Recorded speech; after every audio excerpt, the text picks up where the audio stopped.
নমস্কাৰ আপোনাক স্বাগতম আপুনি চাই আছে সিটি 18 মই জয়ন্ত মাধৱ গোস্বামী এক শিহৰণকাৰী দৃশ্য হস্তি মানৱৰ সংঘাতৰ এক ভয়ংকৰ দৃশ্য বন্দী হল কেমেৰাত হাতী আৰু মানুহৰ খেদাখেৰি নিমিষতে বন্য হস্তিৰ গছকত প্ৰাণ গল এজন লোকৰ এই শিহৰণকাৰী ঘটনাটো সংঘটিত হৈছে নুমলীগড়ত দেওবাৰে সন্ধিয়া বাগিচাৰ পৰা ঘৰমুৱা হোৱা শ্ৰমিকসকল মুখামুখি হৈছিল এটা হাতীৰ জাকৰ সৈতে জাকৰ মাজৰ এটা হাতীয়ে শ্ৰমিকসকললৈ চুচা লোৱাত হৈচৈ কৰি হাতী খেদাৰ চেষ্টা কৰে শ্ৰমিকসকলে কিন্তু উভতি চুচা লোৱা হাতীটোৱে এজন শ্ৰমিকৰ পথৰ ওপৰতে গছকি আক্ৰমণ কৰে আৰু হাতীৰ গছকত প্ৰাণ গল শ্ৰমিকজনৰ হাতী মানুহৰ সংঘাতৰ এই ভয়ংকৰ পৰিণাম আপুনি প্ৰত্যক্ষ কৰিছে টিভিৰ স্ক্ৰিনত এনেদৰে কেমেৰাৰ সন্মুখতে হাতী আক্ৰমণ কৰে হাতীয়ে গছকি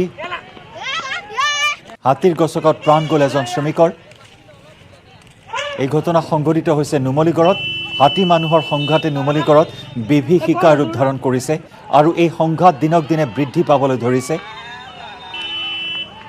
আৰু হাতী মানুহৰ সংঘাতৰ লাইভ দৃশ্য এই মুহূৰ্তত আপুনি প্ৰত্যক্ষ কৰিছে নিমিষতে বন্য হস্তিৰ গছকত প্ৰাণ গল এজন শ্ৰমিকৰ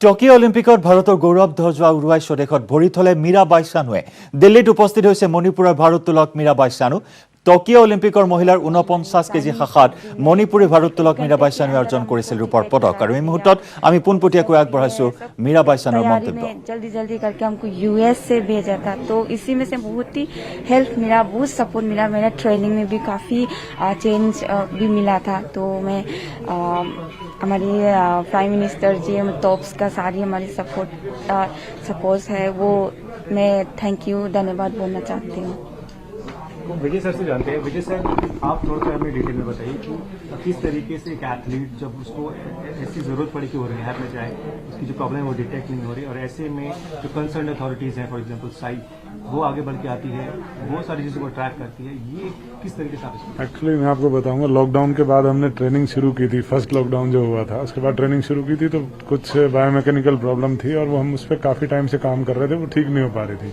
तो पहली बार हमने अक्टूबर में रिक्वेस्ट की थी टॉप्स से कि हमें जाना है तो वो एक वीक के अंदर अंदर हमें टॉप्स ने हमें क्लियर करके दिया और हमें 60 लाख रुपए सैंक्शन किए वहाँ ट्रेनिंग करने के लिए वो जो हमारा ट्रेनिंग जो टॉप्स ने यूएस में कराई उसका रिजल्ट आपको देखने को मिला एशियन चैंपियनशिप में जो हमने वर्ल्ड रिकॉर्ड किया और क्वालिफाई भी ओलंपिक्स का वहाँ किया उसके बाद जो ज़्यादा इंटरेस्टिंग बात यह है कि हमने पूरी टीम के लिए अप्लाई किया था फेडरेशन ने 15 मई से जाने के लिए लेकिन टॉप्स ने हमें इन्फॉर्म किया कि यूएस का वीज़े की भी प्रॉब्लम है और फ्लाइट्स भी बंद हो रही हैं तो मैं आपको बताऊंगा कि एक दिन के अंदर हमारा पूरा टूर सैंक्शन हुआ 75 लाख रुपए सैंक्शन हुए और हम वहाँ ट्रेनिंग करने के लिए 1 तारीख को यहाँ से चले गए 1 मई को तो वहाँ जाने का ये बेनिफिट हुआ देखिए यहाँ बहुत सीवियर कोरोना बहुत ज़्यादा बुरे हालात थे कोरोना के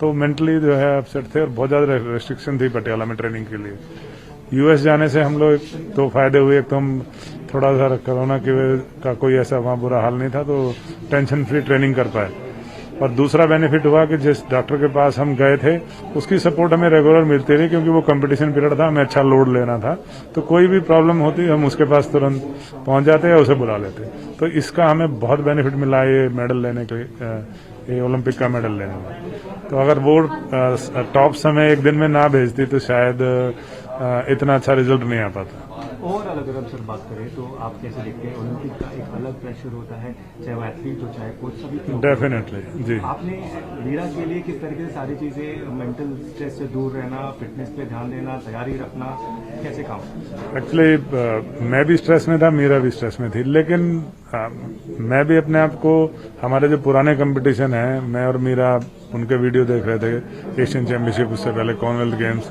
वर्ल्ड चैंपियनशिप तो हम ये देख रहे थे कि हमने 2017 से रेगुलर অসম মিজোৰাম সীমান্তৰ লাইলাপুৰত গুলিয়াগুলিৰ ঘটনা অসম আৰক্ষীলৈ লক্ষ্য কৰি গুলি চালনা কৰে মিজো দুৰ্বৃত্তৰ গুলিত আহত হয় 7 জন অসম আৰক্ষীৰ জোৱান কাছাৰৰ আৰক্ষী অধীক্ষকৰ গাড়ীৰ আক্ৰমণ কৰে মিজো দুৰ্বৃত্তই মিজো সীমান্তত সংঘটিত এই ঘটনাত অসম আৰক্ষীৰ কেইবাজনো জোৱান আহত হৈছে মিজো জনগোষ্ঠীয় লোকে শিল দলিয়াই লাঠিৰে আক্ৰমণ কৰে আৰক্ষীৰ বাহনত। পৰিস্থিতি নিয়ন্ত্ৰণৰ বাবে অসম আৰক্ষীৰ বিশাল বাহিনী মোতায়েন কৰা হয় ঘটনাস্থলীত।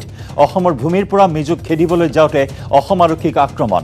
ইতিমধ্যে ঘটনা সন্দৰ্ভত মিজোৰামৰ মুখ্যমন্ত্ৰীৰে বাৰ্তালাপত মিলিত হৈছে অসমৰ মুখ্যমন্ত্ৰী ডক্টৰ হিমন্ত বিশ্ব শৰ্মা। বাৰ্তালাপৰ সময়ত মুখ্যমন্ত্ৰী শৰ্মাই সীমান্তত অসমে শান্তি বৰ্তাই ৰাখিব বুলি কোৱাৰ লগতে প্ৰয়োজনত আলোচনাৰ বাবে নিজেই আইজললৈ যাব বুলি সদৰি কৰে মুখ্যমন্ত্ৰী ডক্টৰ শৰ্মাই।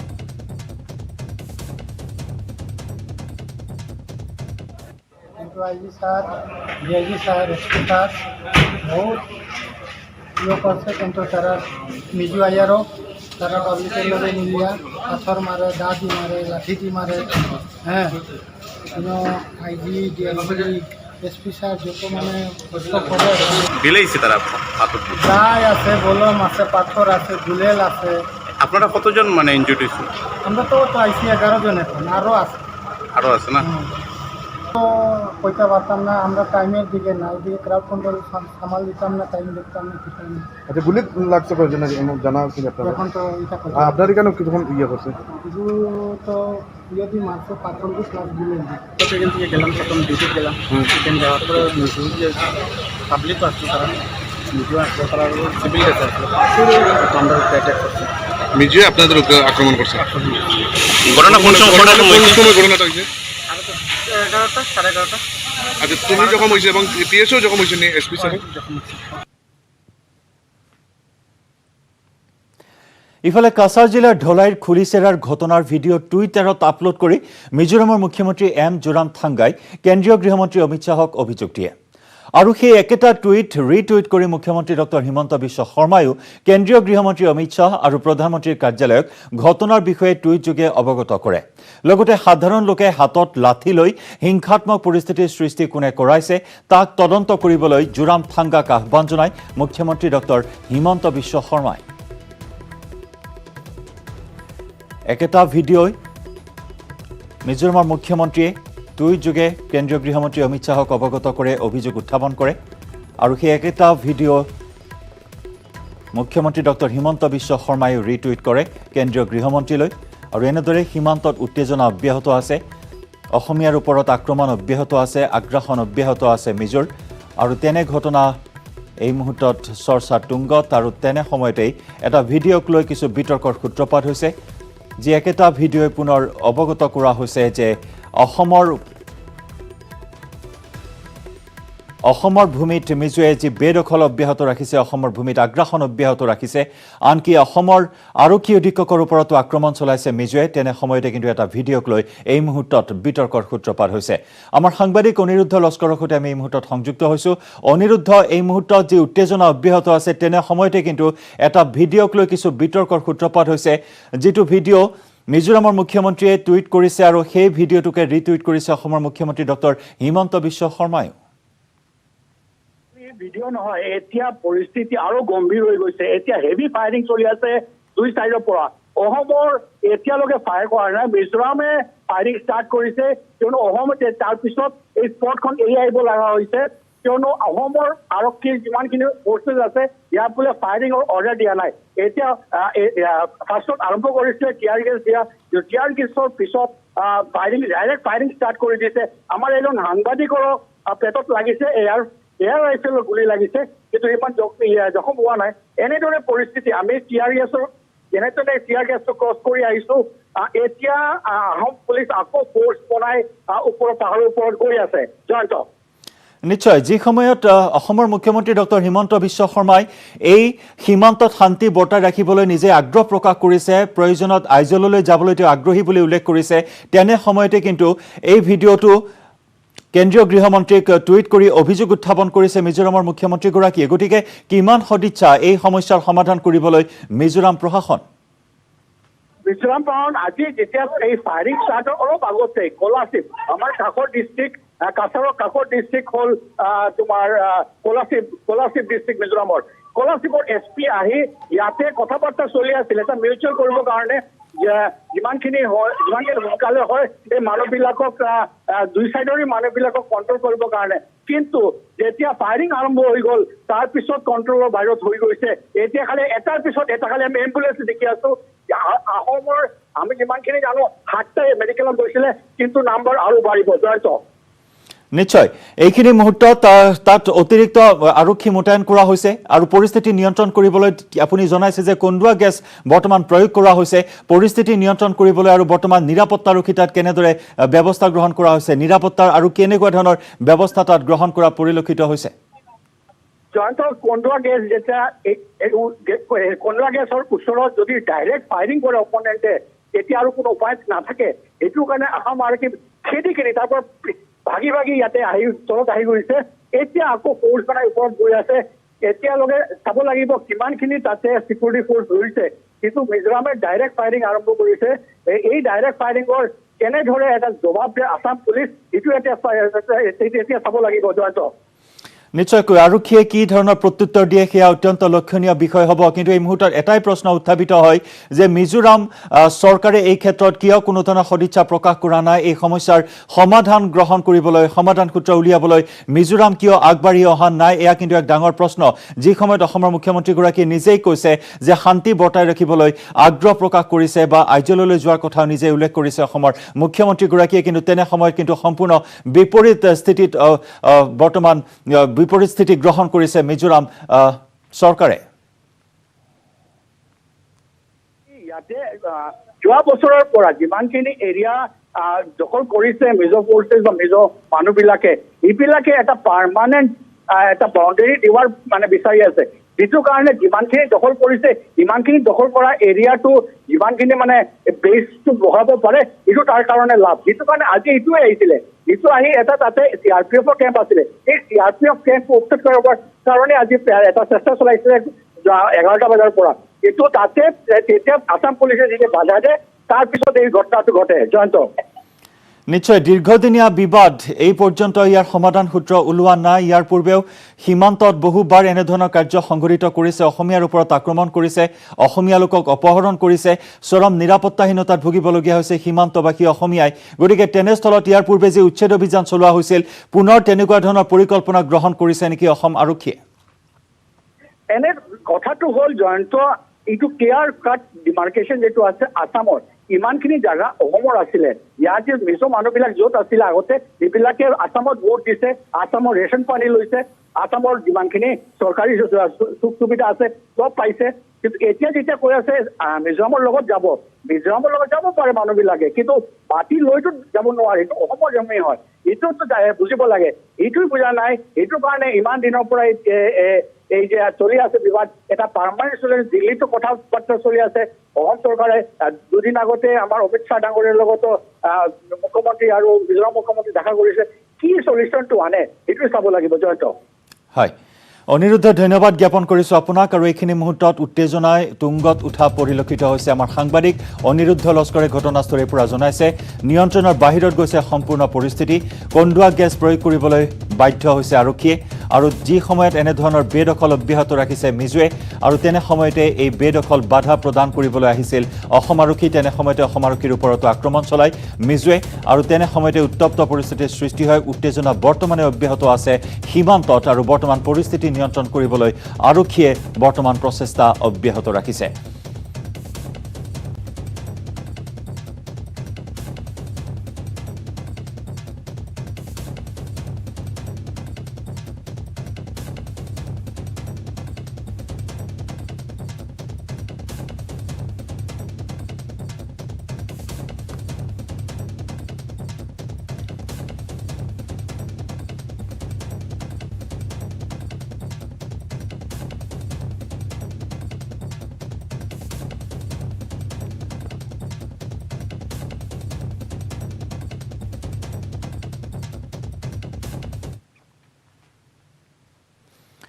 এতিয়াৰে পৰা নিৰীক্ষণ কৰি থাকিব পৰা যাব কাজিৰঙাৰ বিষাক্ত ৰজা ফেটিৰ গতিবিধি।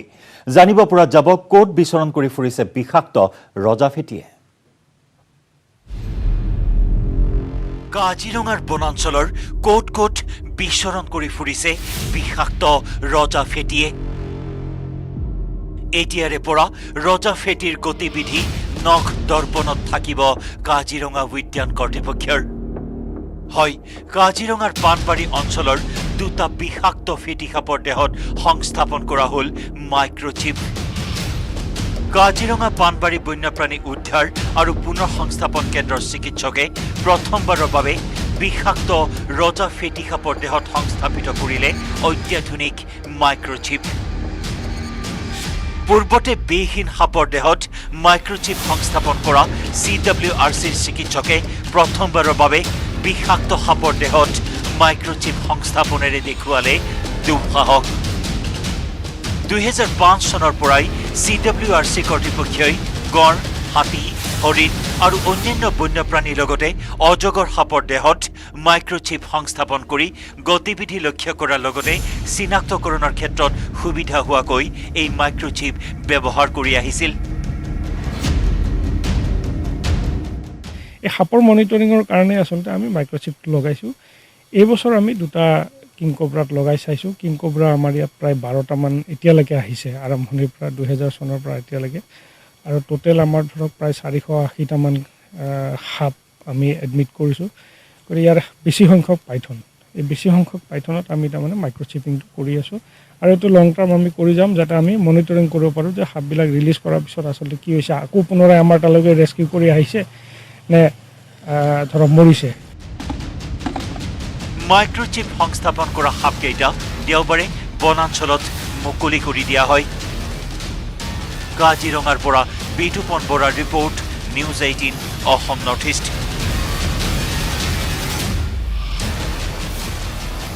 চিটি 18ত আমি খবৰৰ ধাৰা অব্যাহত ৰাখিম। লৈছোঁ এটি বাণিজ্যিক বিৰতি। মাইথান ষ্টিল ইমান ষ্ট্ৰং যে 20% কমকৈ লাগে। ষ্ট্ৰং আৰু বুদ্ধিয় মাইথান নিৰ্মাণৰ মানদণ্ড।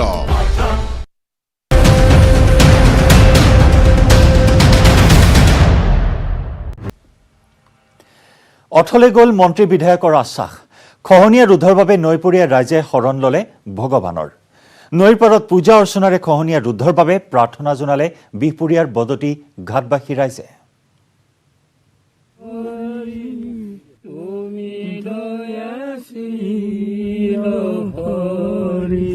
নৈৰ পাৰত প্ৰাৰ্থনা।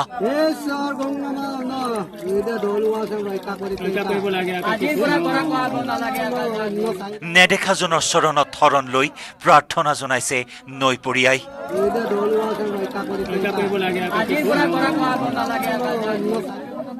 এবুকু পানীত নামি কৰিছে পূজা অৰ্চনা। খহনীয়াৰ কবলত পৰিছে নৈপৰীয়াৰ ঘৰ বাৰী। সোৱণশিৰিৰ খহনীয়াত পৰি সৰ্বস্বান্ত হৈছে বহুজন। চৰকাৰৰ প্ৰতিশ্ৰুতি হৈয়ে ৰ'ল। এতিয়া আৰু চৰকাৰৰ ওপৰত বিশ্বাস নাই তেওঁলোকৰ। নেদেখাজনেই শেষ ভৰসা। সেয়ে নদীৰ পাৰতে নাম ল'লে নেদেখাজনৰ। বিহপুৰীয়াৰ দক্ষিণ প্ৰান্তৰ ঐতিহাসিক জাহাজঘাট বদতিত অব্যাহত আছে সোৱণশিৰিৰ খহনীয়া। জলসম্পদ বিভাগৰ লগতে চৰকাৰী প্ৰতিনিধিক খহনীয়া ৰোধৰ আহ্বান জনায়ো নাই পোৱা কোনো সুফল। 21 শতিকাৰ দিনৰ বিজ্ঞানৰ যুগতো আজি নদী পূজনৰ নিচিনা কাৰ্যসূচী ৰূপায়ণ কৰিবলগীয়া অতি দুখ লগা বিষয়। বৰ্তমান চৰকাৰ, বিভাগীয় মন্ত্ৰী মহোদয় আৰু মুখ্যমন্ত্ৰী মহোদয়, স্থানীয় বিধায়ক মহোদয়ক আমি আহ্বান জনাইছোঁ, এই অঞ্চলবাসী ৰাইজক সুৰক্ষিত কৰিবৰ কাৰণে বিজ্ঞানসন্মত প্ৰযুক্তিৰে ইয়াৰ গৰাখহনীয়া কাম কৰিবৰ কাৰণে আমি আহ্বান জনাইছোঁ। নৈত গাখীৰৰ ভোগ দি নদী দেৱতাক সন্তুষ্ট কৰাৰ প্ৰয়াস খহনীয়াগ্ৰস্তৰ। কেৱল বিহপুৰীয়া সমষ্টিতেই নহয়, নাওবৈচাৰ ডিক্ৰং তেতেলীগুৰি, লখিমপুৰৰ ঘাগৰ আৰু ঘূনাসুতিতো অব্যাহত আছে সোৱণশিৰি আৰু ডিক্ৰং নৈৰ খহনীয়া। লখিমপুৰৰ পৰা সঞ্জীৱ লাহনৰ report, news 18 Assam north east. ইফালে খৰাঙে দহিছে কৃষকক। চিলাল ফাঁট মেলিছে শাওনৰ পথাৰত। পানীৰ অভাৱত কঠীয়া ৰুব পৰা নাই কৃষকে। মূৰে কপালে হাত দিছে গহপুৰ আৰু মৰাণৰ কৃষিজীৱী ৰাইজে। খৰাঙে দহিছে কৃষকক। শাওনৰ পথাৰত চিৰাল ফাট ভুই ৰুব নোৱাৰি চিন্তাত কৃষক ডিব্ৰুগড় জিলাৰ মৰাণ সমষ্টিৰ অন্তৰ্গত খুৱাঙৰ দৃশ্য এয়া ভয়াৱহ খৰাং পৰিস্থিতিৰ সন্মুখীন হৈছে খুৱাঙৰ গৰৈমাৰী দলনিকুৰ গেৰগেৰী খলিহামাৰীকে ধৰি কেইবাখনো গাঁও বৃহত্তৰ অঞ্চলটোৰ শ শ বিঘা কৃষিভূমিত এইবাৰ কৃষিকৰ্মৰ পৰা বঞ্চিত হৈছে ছহা কৃষক পানীৰ অভাৱত পথাৰত চিৰাল ফাট দিয়াত হাহাকাৰ কৰিবলগীয়া হৈছে অঞ্চলটোৰ সহস্ৰাধিক কৃষক পৰিয়ালে দুই এজন কৃষকে পথাৰত কঠীয়া ৰুইছিল যদিও পানীৰ অভাৱত পথাৰতে শুকাই গৈছে ৰোৱা বৃহত্তৰ অঞ্চলটোত কৃষকৰ সহায় হোৱাকৈ নাই এখনো চৰকাৰী জলসিঞ্চন আঁচনি ফলত বৰষুণৰ ওপৰতে নিৰ্ভৰ কৰি অহা অঞ্চলটোৰ 100% কৃষিজীৱী লোকৰ পৰিয়ালত এতিয়া সৃষ্টি হৈছে অভাৱনীয় পৰিস্থিতি বৰষুণৰ ব্যৱস্থা নাই জলসিঞ্চনৰ ব্যৱস্থা নাই কাৰোবাৰ যদি পাম আছে তেলৰ যিহে চৰকাৰে জুইছে ধান সৃষ্টি কৰিছে তেল মেচিন লগাই খেতি কৰিব পৰা অৱস্থা নাই আমাৰ ইয়াত 99% অকল খেতিৰ ওপৰত উপযোগী এনেকুৱা দুৰৱস্থা হৈছে মানুহে এডুবা মাটি এতিয়ালৈকে বৰ্তমান ৰুব পৰা নাই দুই একে ক'ৰবাত এডুবা ৰুইছে যদিও এই খৰাং বতৰত গোটেই চিৰাল ফাট দিছে গতিকে চৰকাৰলৈ এটাই অনুৰোধ যাতে আমাৰ কৃষকসকলক খৰাং বুলি এই অঞ্চলটো এটা সাহায্য দিবলৈ কৃষিমন্ত্ৰী মহোদয়ক বিশেষকৈ অতুল বৰা মহোদয়ক আমি অনুৰোধ জনাইছোঁ একে দৃশ্য গহপুৰৰ ৰজাবাৰী অঞ্চলত পানীৰ অভাৱৰ বাবেই শালি ধানৰ খেতি কৰিব পৰা নাই কৃষক ৰাইজে জলসিঞ্চনৰ ব্যৱস্থা নথকা গহপুৰ ৰজাবাৰীৰ কৃষক ৰাইজৰ এতিয়া শেষ ভৰসা হৈ পৰিছে এজাক বৰষুণ কৃষিৰ ওপৰত নিৰ্ভৰশীল ৰজাবাৰীৰ দৰিদ্ৰ কৃষক ৰাইজ এতিয়া অধিক চিন্তিত হৈ পৰিছে এই পৰিস্থিতিক লৈ পানী নাইকিয়া হৈ গ'ল মাটি ফাটি চাটি গৈছে খেতি নোহোৱা হৈ গ'ল ৰুব পৰা নাই শাওনৰ পথাৰত হ'ব লাগিছিলে ভৰ বোকা এতিয়া শুকানে আলি দি আছোঁ প্ৰকৃতিৰ ওপৰত নিৰ্ভৰ কৰি আলিটো মাৰিছোঁ যদি বৰষুণ আহে বোকা হ'ব আৰু ৰুব পাৰিম আৰু খাব পাৰিম আৰু যদি আৰু বৰষুণ নাহে আৰু ইয়াতে খেতিটো কৰিব নোৱাৰোঁ আজি শাওনৰ মাজভাগ পালেহি মৰাণৰ পৰা ঋষেশ্বৰ বৰুৱা আৰু গহপুৰৰ পৰা পলাশ ফুকনৰ report news 18 Assam north east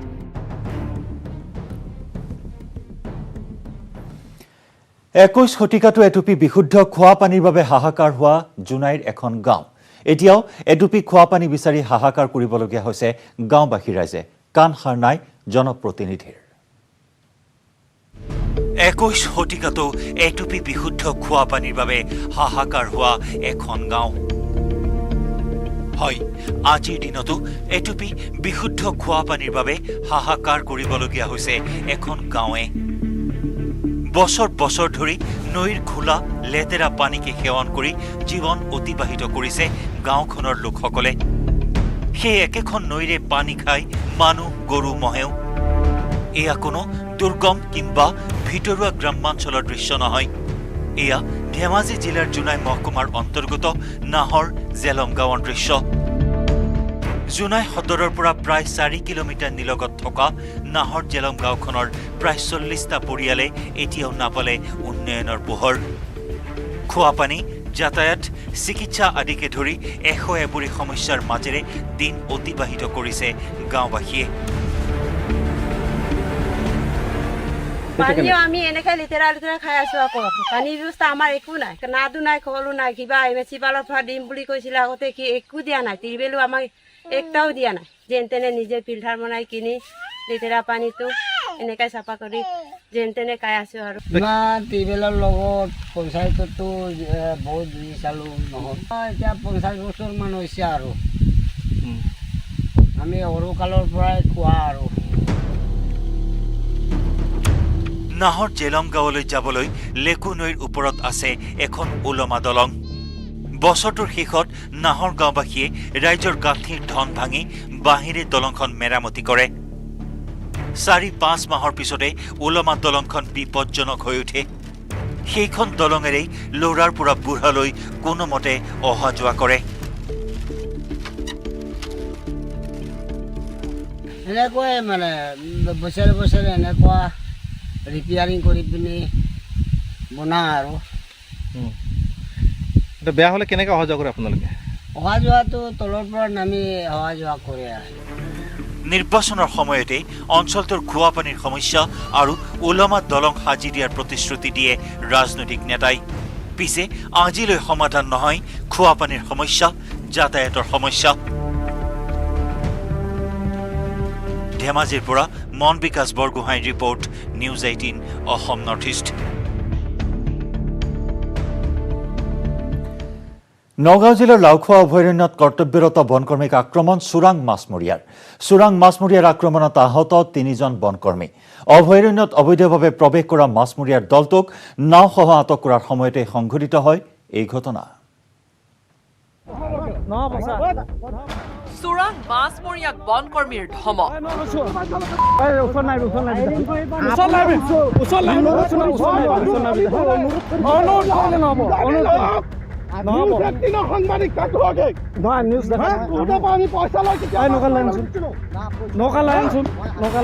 এই দৃশ্য নগাঁও জিলাৰ লাওখোৱা অভয়াৰণ্যৰ। অভয়াৰণ্যখনৰ সংৰক্ষিত বিলত অবৈধভাৱে প্ৰৱেশ কৰি চোৰাং মাছ ব্যৱসায়ীয়ে দিন দুপৰতে মুকলিকৈ মাছ ধৰি থকাৰ বাতৰি নিউজ 18 অসমত সবিস্তাৰে সম্প্ৰচাৰ হৈছিল। ইয়াৰ পিছতে চোৰাং মাছমৰীয়াৰ বিৰুদ্ধে তৎপৰ হৈ পৰিল লাওখোৱা অভয়াৰণ্যৰ বনকৰ্মী। বাতৰি সম্প্ৰচাৰ হোৱাৰ পিছতে গালৰা বনৰক্ষীৰ দল এটাই দেওবাৰে নিশা অভয়াৰণ্যখনৰ ৰৌমাৰী বিলত টহল দি থকা অৱস্থাত মুখামুখি হয় চোৰাং মাছমৰীয়াৰ দল এটাৰ সৈতে। নাও লৈ চোৰাংভাৱে মাছ ধৰি থকা চোৰাং মাছমৰীয়াৰ দলটোক বাধা আৰোপ কৰি নাওসহ আটক কৰিবলৈ চেষ্টা চলাওঁতেই আক্ৰমণৰ সন্মুখীন হয় বনৰক্ষীৰ দলটো। বনৰক্ষীৰ লগত চোৰাং মাছমৰীয়াৰ দলটোৱে হতাহতিত লিপ্ত হোৱাৰ লগতে চোকা অস্ত্ৰৰে কৰা আক্ৰমণত আহত হয় প্ৰণৱজ্যোতি শৰ্মা, বাবলি কলিতা আৰু মুনিম দলে নামৰ 3জনকৈ বনকৰ্মী। ৰৌমাৰী বিলত আমি নাও দেখা পায় তেখেতসকলক আমি বাধা দিব চেষ্টা কৰোঁ আৰু নাওখন জব্দ কৰিব চেষ্টা কৰোঁ। তেতিয়া তেওঁলোকে থিয়বাসৰ পৰা গাঁৱৰ বহুত মানুহ আহি পেলাই আমাক খেলাগতা কৰাৰ লগতে আমাৰ বনকৰ্মী প্ৰণৱজ্যোতি শৰ্মাক বেয়াকৈ মাৰধৰ কৰি আঘাত কৰে আৰু আমাৰ জব্দ কৰা নাওখন তেওঁলোকে কাঢ়ি লৈ যায়। ইয়াৰে প্ৰণৱজ্যোতি শৰ্মা নামৰ বনৰক্ষীজন গুৰুতৰভাৱে আহত হয়। আহত 3জন সম্প্ৰতি দগাঁও প্ৰাথমিক স্বাস্থ্য কেন্দ্ৰত চিকিৎসাধীন হৈ আছে। চোৰাং মাছমৰীয়াৰ দলটোক একাংশ গাঁওবাসীয়ে সহযোগ কৰাৰ অভিযোগ কৰিছে বনৰক্ষীৰ দলে। ঘটনা সন্দৰ্ভত বনৰক্ষীয়ে জুৰিয়া থানাত এক গোচৰ ৰুজু কৰে। ৰূপহীহাটৰ পৰা Mozammil Haque, news 18 Assam north east.